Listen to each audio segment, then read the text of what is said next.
ആരാ? മിസ്റ്റർ ആനന്ദൻ. ഇവന് തലയ്ക്ക് വല്ലതും പറ്റിയോ?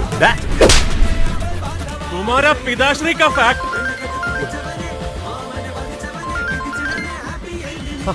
വിനു, ആനന്ദേട്ടാ, അമ്മേ, അച്ഛൻ, അഞ്ജലി, എനിക്കൊരു കാര്യം പറയാനുണ്ടായിരുന്നു.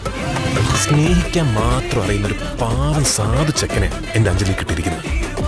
ആനന്ദനൊരു പഞ്ചപാവ, ഒരു സാധു.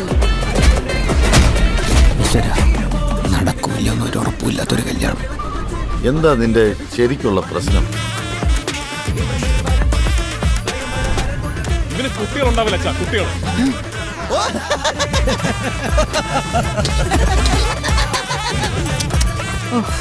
നിന്റെ ഒരവസ്ഥ നിന്നെ വേദനിപ്പിച്ചിട്ട് പോയ എല്ലാവരും അനുഭവിക്കണം.